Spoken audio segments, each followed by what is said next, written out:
The Prophet Muhammad sallallahu alaihi wasallam told us that whoever builds a mosque for Allah, Allah will build for him a similar house in Jannah. And we know the great reward that will not only be gained, but rather will fill your grave after your death. Whenever someone prays there, whenever someone gives shahada in the masjid, whenever someone learns something in the masjid, yes, that will be something that you'll have on your scale.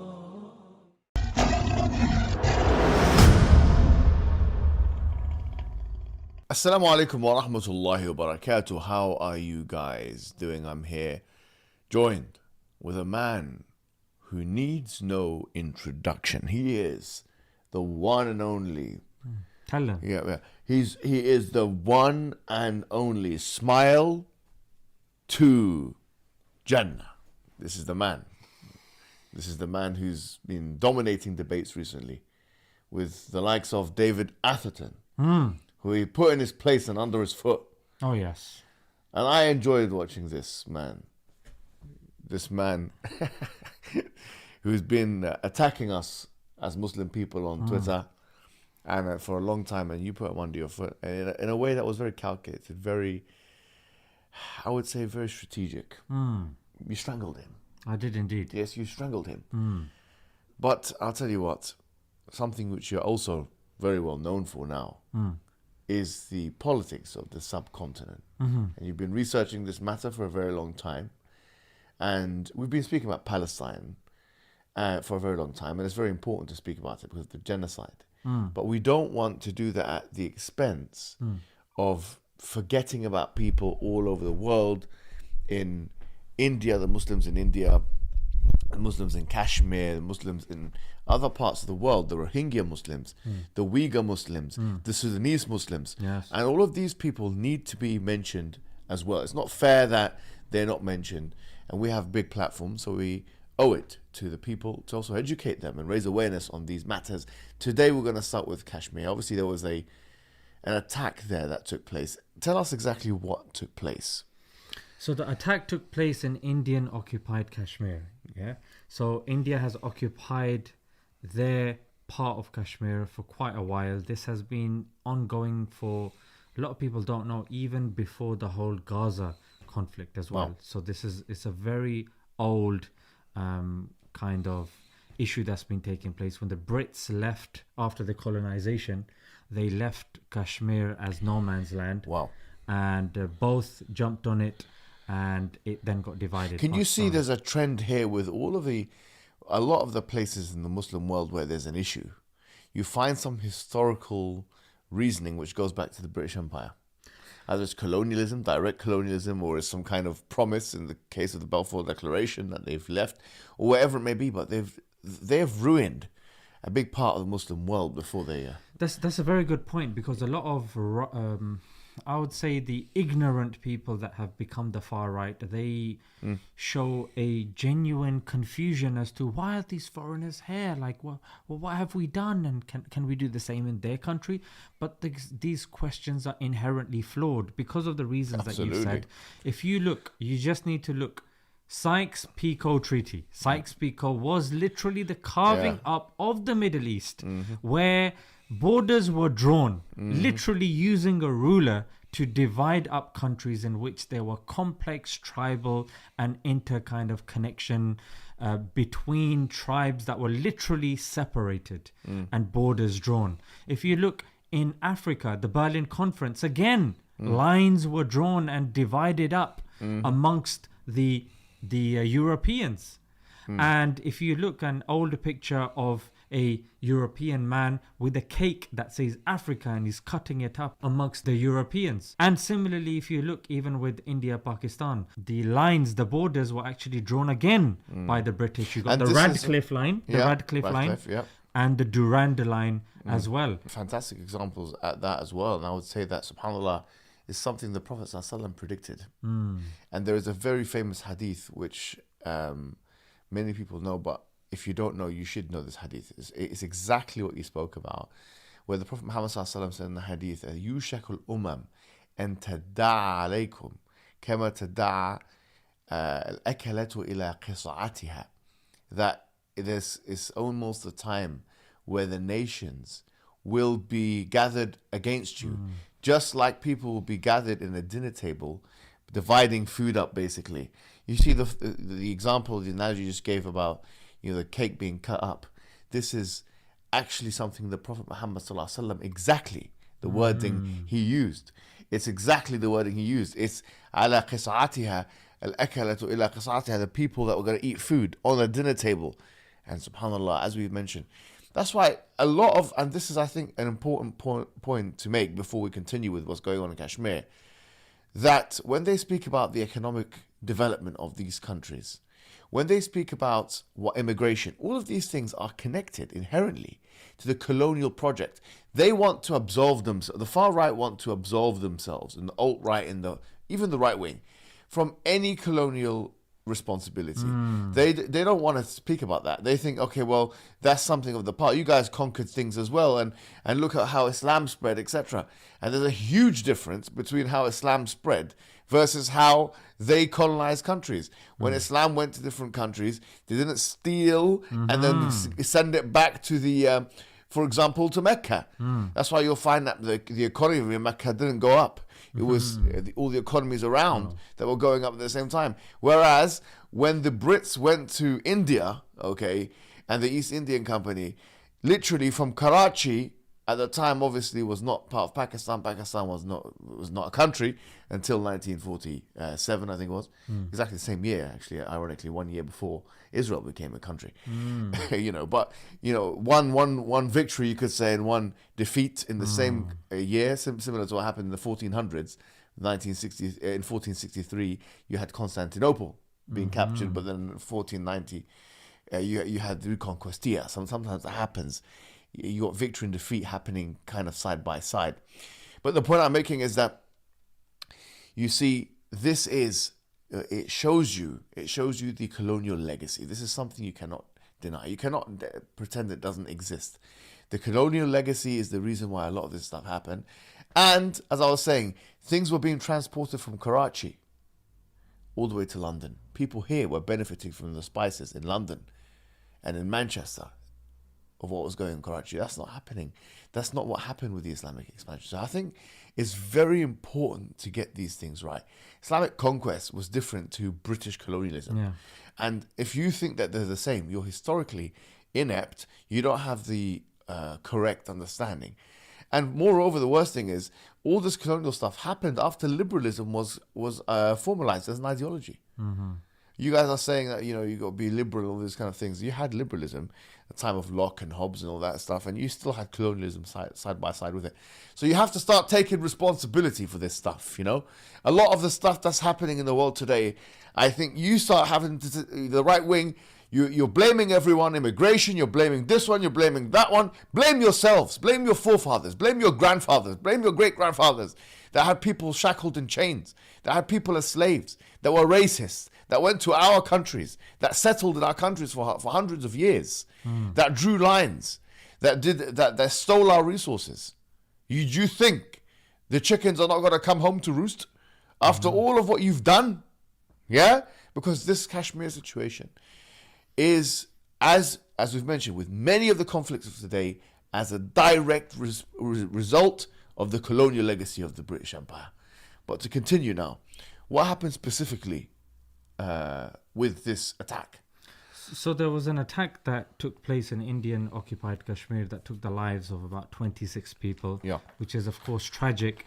And any life that's taken, it's terrible. We mourn the loss, and terrorism, extremism, whatever you call it, has no religion. But that being said, there's a lot of question marks surrounding the circumstances around this attack. One being that this was in a place that there is significant amount of military and police. However, it took them 1.5 hours to reach there. So it was actually, ironically, even though the Kashmiris are now being attacked by the Hindutva and the Hindu extremists, however, in the first 1.5 hours, it was the Kashmiris that were picking up these people, putting them on horseback, because that's the only way to get to that place, by foot or by horseback. They were the ones that were tending to them. And ironically, one of the person that was killed was also a Muslim. Wow. His name is Sayyid Adil Hussain. And this individual actually tried to stop the attacker. So and he's he heroic, died. man. Yeah, and he died in the process. He gave his life for this country that is now demonizing Kashmiris and Muslims as a result. But not only was that ironic, but the Pakistani media, which we need to give both sides of the coin, we can't just be giving the Indian side of the story. The other side of the story is Pakistan has looked at the FIR, which is the police report, the first incident report, and they noticed that I think it was 6 kilometers away from the where the attack took place, the police station filed the report. The report was filed 10 minutes after the attack. 10 minutes. Bro, it's 6 kilometers far away from the attack. And then it takes them 10 minutes after the attack, and they've drawn up this document. And in there, they've said many, many times a foreign interference. Really? So the Pakistani news are saying this is very dubious. This is indicative of a false flag attack. And that's what AIY Digital and all of these platforms are saying. It's a false flag attack. It's not indicative. It doesn't make sense that a highly militarized area, on top of that, the way the FIR has been conducted and done, and the strategic nature of everything, because the first thing Modi did was not check about the security failure, not check about why things weren't conducted properly and what actually happened. You know what he did? He cut off a treaty. It's called the Indus Water Treaty, which was done in 1960, which literally means that there are rivers, there's water coming in from India, and there was a treaty in which there was mutual agreement. They said they can't block access, right? The Indians cannot block access. Well, they've said that, you know what, we have revoked the treaty, we've paused the treaty. Different people are using different terms. Some people are saying India has cut off water to Pakistan. But that's part of a greater treaty of peace between the two countries, isn't it? Exactly. So is this? I think you're cut off a little bit. Just come. Oh, sorry. Yeah. Could someone argue that this is kind of like they're edging towards war here?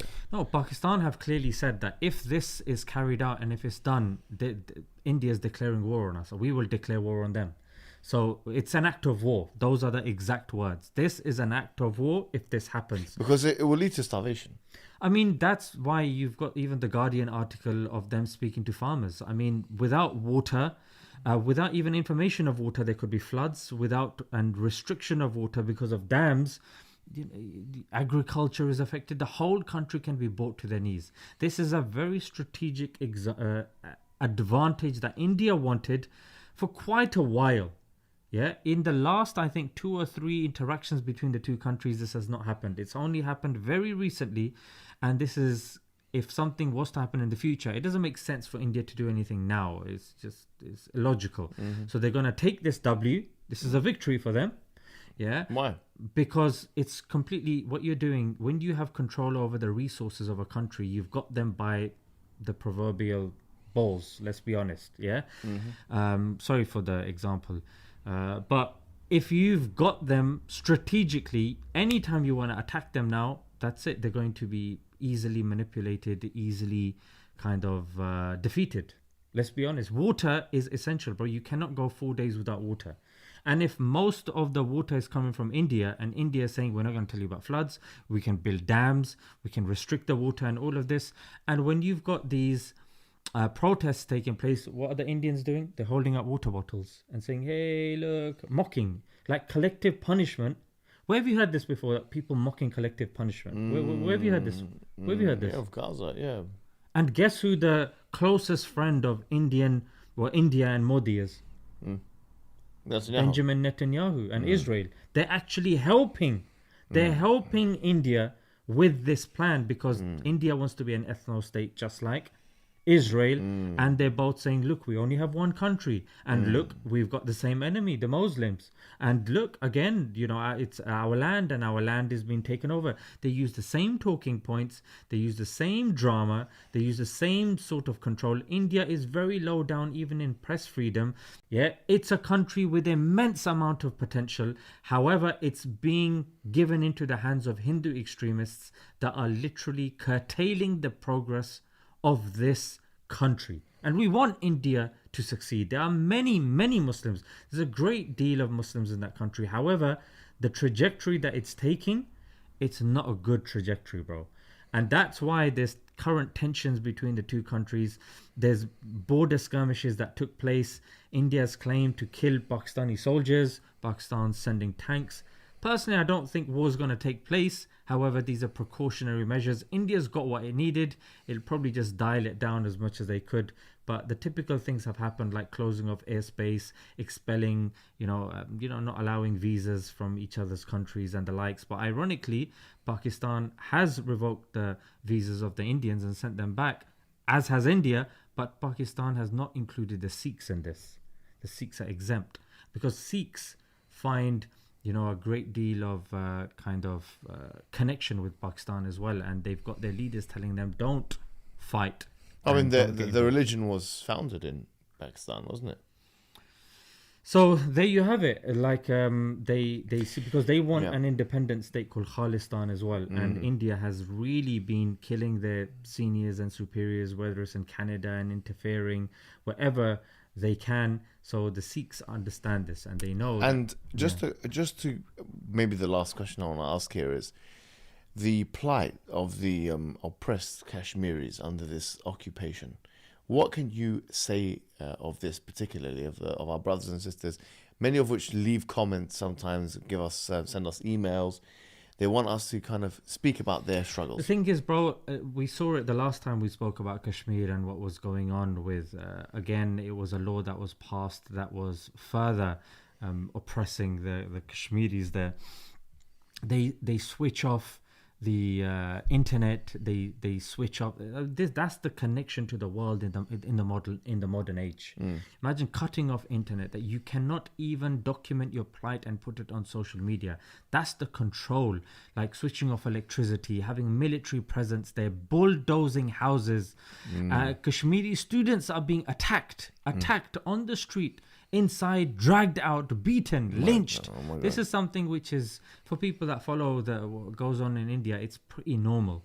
Yeah, and the Hindu extremism is rising and increasing to such a degree that there was a protest outside the Pakistani embassy a couple of days ago. Oh my God. And were they peaceful? Were they doing yoga and were they preaching ahimsa of Mahatma Gandhi? No, they weren't, bro. There were two arrests. There were two arrests, and there was a third arrest. Where was this? This outside the Pakistani embassy here in London. Oh my God. Two arrests of these Indian extremists, and the third arrest was somebody who smashed the windows of the embassy. We don't hear about this stuff. How come? Yeah, that's because it's, who was the previous Prime Minister of this country? Do you want to give me his... Who? Which one? There's so many of them. Who came before the one that... Rishi Sunak. Yeah. What was his... what was his ethnicity? Was he Indian? He was Indian. The Home Secretary, that large... Preeti Patel? Yeah. Preeti Patel. You know what I mean? So the Indians are very influential in this country. A lot of people are saying Rishi Sunak under his time, a lot of Indians were allowed to come in. In fact, if you look at the immigration figures, the top few countries, India is definitely at the top. Indian, Nigerians, etc. But Indians are definitely there. And that's the unfortunate reality that India, just like it's a growing economy and a growing country that again will be like Israel, very difficult for countries to go against them. And just like when the Kashmir thing was happening last time, what did our countries do? Modi was invited to the UAE and given a golden medal. I mean, it's just unbelievable. We're just seeing the same stuff happen. That's why when stuff happens the first time, we should knock it on the head. Yeah, because you know what I mean? Like it just continues. It grows. No, it does. Yeah, it does. No, you've made such fascinating points here, and I think people are going to be watching, taking copious notes, if not at least taking mental ones. And you've been an encyclopedia of knowledge today. Thank you, brother. With this particular edifying information. With that, we will conclude. Wassalamu alaikum wa rahmatullahi wa barakatuh. Hey you! Are you wasting your time on social media again? Your brothers and sisters in Islam Net from Norway are establishing a masjid, a dawah center. Establishing a masjid to convey the message of Islam is one of the best deeds a Muslim can do. There's a huge need for it in Norway. You know this and I know this. So that makes the reward even greater. So give generously and Allah Azza wa Jal will give you even more.